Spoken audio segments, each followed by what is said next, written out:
Coucou les amis, alors nous repartons de notre stationnement. Nous étions stationnés à côté de Benaguil. Franchement, rien à dire, c'est gratuit encore une fois.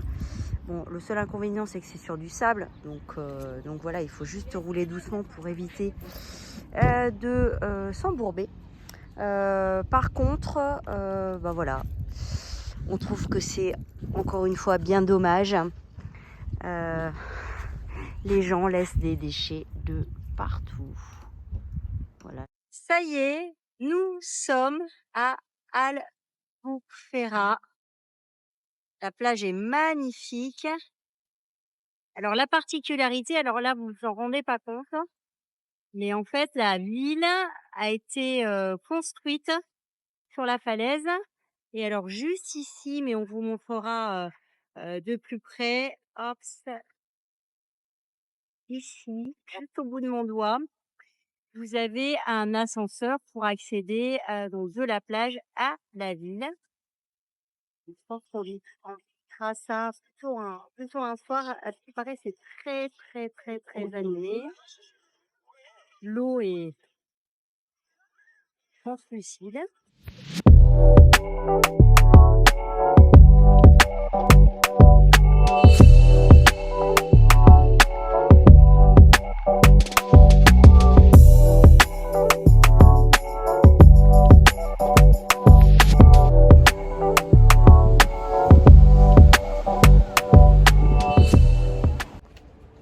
Coucou les amigos, j'espère que vous allez bien. Alors, nous sommes à Albufera et on s'est arrêté quelques jours dans une aire de camping-car que je vous recommande parce que c'est très abordable en prix. 10 € la journée avec électricité, douche, vidange, qu'est-ce qu'il y a d'autre, machine à laver, il y a tout ce qu'il faut.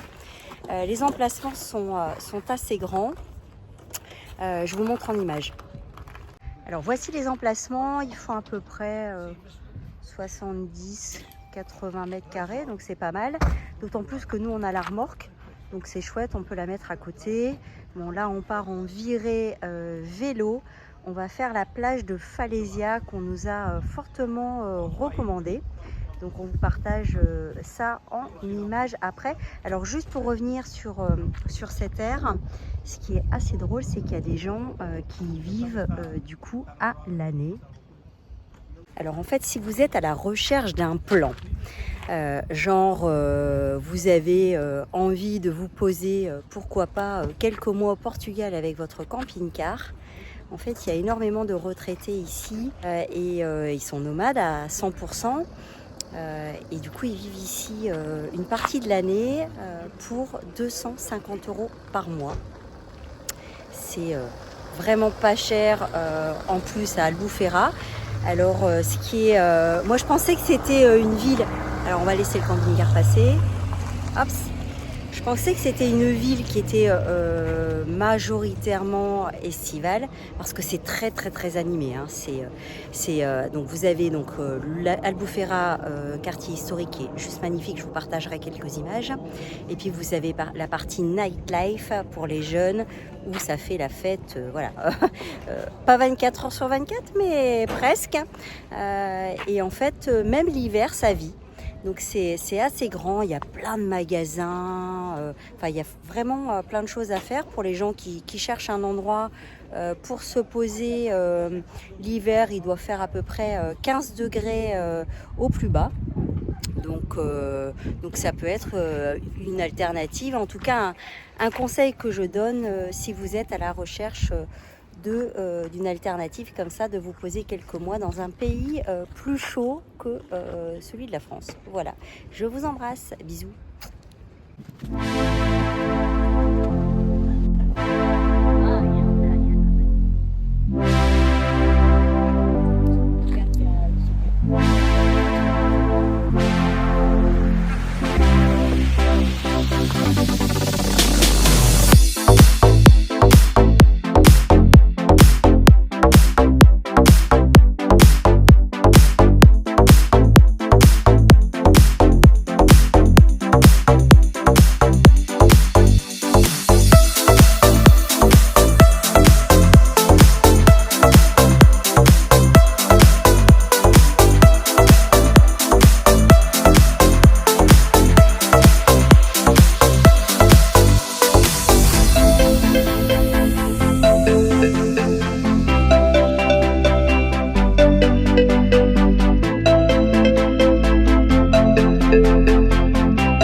Alors ça y est, nous repartons. José est en plein réglage de GPS pour le futur arrêt avant Séville. 35 km. Oh, c'est vraiment pas loin. Pas Séville-Faro. Oui, mais on va à Séville et on s'arrête à Faro avant. Okay. Voilà. Allez, bisous. Nouvelle aire de stationnement à Faro. Bon, on est à proximité de la route, donc on entend un peu.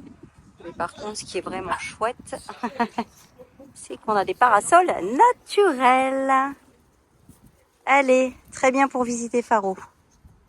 Alors les amigos, aujourd'hui c'est séance coiffure, barbe Poil de nez. et poils de nez.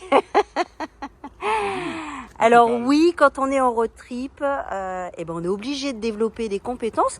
Et puis je trouve que je m'en sors pas trop mal. Donc là j'ai fait les cheveux de José. Bon, j'ai essayé de faire une petite démarcation. Bon, il aime les cheveux courts, ce qui m'arrange bien. Et là on, va, attaquer, on va attaquer la barbe. Et là on attaque la barbe. Monsieur, vous êtes satisfait de cette petite coupe? Comme je vous dois. On n'a pas parlé de prix au départ. Oh, vous êtes tellement gentil. C'était simplement au départ une coupe de cheveux. Et là, on a fait la barbe, les poils de nez. Ah! Ce qui n'est pas mal d'ailleurs. Eh ouais, mais bon, comme vous êtes mon chauffeur privé dans ce road trip merci beaucoup. Merci à vous. De 24 pays, allez, c'est gratos. Et on est au départ là, non? Eh oui, on est au départ. D'accord. Bene, bene. Ah non, on est pour l'Italie. On quitte le Portugal. Alors, en fait, on était à Faro hier. José, l'expérience Faro, ça donne quoi? J'ai pas trop spécialement aimé. J'ai aimé tout le reste au Portugal, mais Faro, je trouvais ça par endroit un peu sale. Alors, c'est le moins qu'on puisse dire. Alors, on s'est arrêté dans une aire de stationnement qui était, on va dire, correcte. Mais alors, la visite de Faro, c'est sale. Mais ça sent l'urine de partout. On a vraiment sillonné en scooter en plus. Il y a des tags de partout. On a fait donc la partie historique. Bon, c'est personnel encore une fois, rien de transcendant. Donc habituellement on s'arrête une journée et puis on étend à deux. Mais là pour le coup on est arrivé hier dans l'après-midi et on est déjà reparti.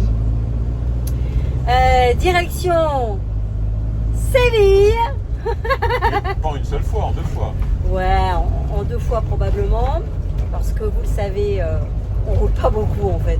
Bon, aujourd'hui on va quand même faire 120 km. Ouais, aujourd'hui on va faire 120, on va passer la frontière, donc on retourne en Espagne.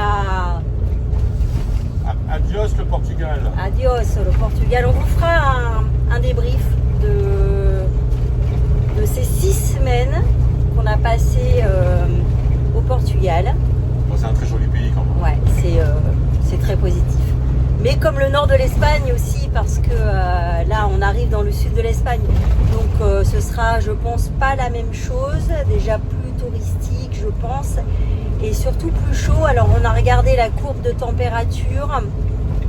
Bon, Séville, ils annoncent 45, hein. Donc il faut voilà, qu'on trouve un endroit assez sympa pour stationner.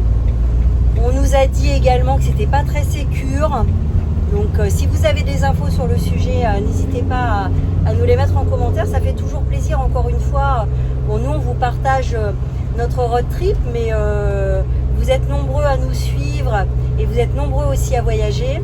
Alors, balancez-nous des infos, des pépites. C'est toujours intéressant et puis on est preneurs. Surtout important, il faut échanger. C'est important, il y a plein de trucs qu'on ne sait pas et qu'on sait, mais c'est bien d'échanger. Voilà, donc eh bien, écoutez, à Séville, bisous bisous. Bisous, bisous, bye bye. Espagne. Alors ça y est, nous sommes de nouveau rentrés en Espagne. Cette fois, c'est direction l'Espagne du Sud. José me disait à l'instant, ça fait longtemps que... Nous n'avons pas pris l'autoroute. Alors en effet, nous on prend rarement l'autoroute. Alors non pas pour une question d'argent, mais parce qu'on préfère visiter les petits villages. Prendre le temps. Mais il faut savoir qu'en Espagne, il y a énormément d'autoroutes gratuites. Donc pour les gens qui veulent aller plus vite, dans leur voyage et ben, c'est, franchement, bien pratique, n'est-ce pas José? N'est-ce pas José? C'est vrai. Ah, le pont là-bas de nuit. Un magnifique pont là, Ah! suspendu. Ah ouais, on dirait le pont de Normandie. Attends, je vais zoomer un peu. Hop là!